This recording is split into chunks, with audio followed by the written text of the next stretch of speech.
ಮತ್ತೊಂದು ಕಡೆ ಕೇಂದ್ರದ ಅಂದ್ರೆ ವೈದ್ಯಕೀಯ ಸಿಬ್ಬಂದಿಗೆ ಸಂಬಂಧಪಟ್ಟ ಹಾಗೆ ಕೇಂದ್ರದಿಂದಲೂ ಕೂಡ ಈಗ ರಕ್ಷಣೆ ಕೊಡಬೇಕಾದಂತಹ ಅನಿವಾರ್ಯತೆ ಇದೆ. ಲಾಕ್ಡೌನ್ ನಡುವೆ ವೈದ್ಯಕೀಯ ಸಿಬ್ಬಂದಿಗೆ ಕೇಂದ್ರದ ರಕ್ಷಣೆ ಇದೆ. ಯಾರಾದರೂ ವೈದ್ಯಕೀಯ ಸಿಬ್ಬಂದಿ ಮೇಲೆ ಹಲ್ಲೆಯನ್ನು ನಡೆಸಿದ್ರೆ ಕ್ರಮ ತೆಗೆದುಕೊಳ್ಬೇಕಾಗಬೇಕು ಅನ್ನುವಂಥ ನಿಟ್ಟಿನಲ್ಲಿ ಕೇಂದ್ರ ಕೂಡ ಈಗ ನಿರ್ಧರಿಸಿದೆ.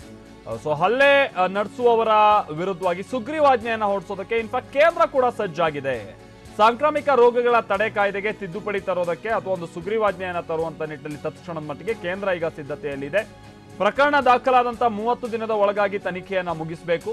ವೈದ್ಯಕೀಯ ಸಿಬ್ಬಂದಿ ಮೇಲೆ ಹಲ್ಲೆ ಇದೆಯಲ್ಲ ಅದನ್ನ ಜಾಮೀನು ರಹಿತ ಅಪರಾಧ ಅಂತೇಳಿ ಕನ್ಸಿಡರ್ ಮಾಡಬೇಕು.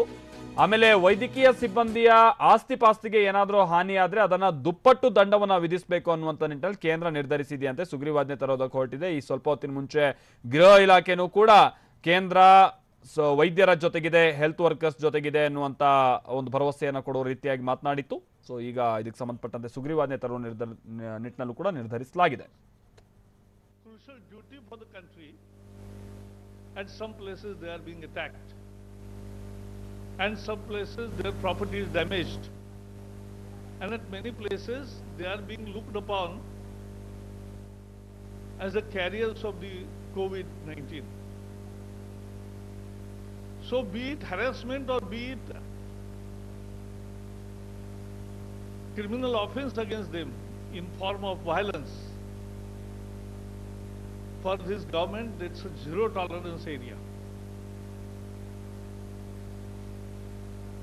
We will not allow this to happen in this civilized society, and therefore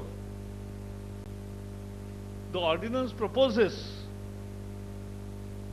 that within 30 days the investigation will be over. Within 1 year the decision of the case will be, the final decision will come, and the punishment ranges from 3 months to 5 years and fine from 50,000 rupees to 2 lakh rupees. And in severe cases where serious injection देने वाला एक अध्यादेश आज लागू करने का फैसला हुआ है और राष्ट्रपति जी के हस्ताक्षर के बाद वो तत्काल प्रभाव से लागू होगा. पूरा संरक्षण देने वाला एक अध्यादेश आज लागू करने का फैसला हुआ है और राष्ट्रपति जी के हस्ताक्षर के बाद वो तत्काल प्रभाव से लागू होगा. महामारी के संकट से जूझने वाले योद्धाओं को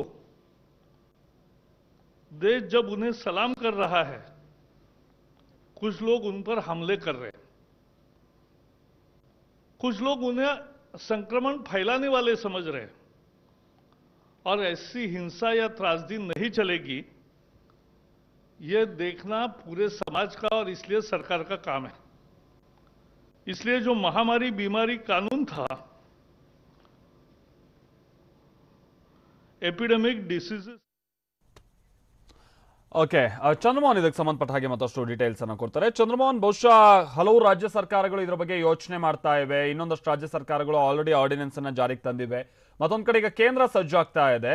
ಹೇಗೆ ಭಿನ್ನವಾಗಿದೆ ಇತರ ರಾಜ್ಯಗಳು ಯೋಚನೆ ಮಾಡ್ತಾ ಇರುವಂತ ರೀತಿಗೆ? ಜೊತೆಗೆ ಗೃಹ ಇಲಾಖೆಯಿಂದನೂ ಕೂಡ ಒಂದು ಕಾನ್ಫಿಡೆನ್ಸ್ ಕೊಡುವಂತ ನಿಟ್ಟಿನಲ್ಲಿ ಒಂದು ಮಾತಿತ್ತು, ವೈದ್ಯಕೀಯ ಸಿಬ್ಬಂದಿ ಜೊತೆಗೆ ಕೇಂದ್ರ ಇದೆ ಅಂತ. ಅದಕ್ಕೆ ತಕ್ಕದ ಹಾಗೆ ಈ ಆರ್ಡಿನೆನ್ಸ್ ನಲ್ಲಿ ಏನ್ ನಿರೀಕ್ಷೆ ಮಾಡಬಹುದಾಗಿದೆ ಚಂದ್ರಮೋಹನ್?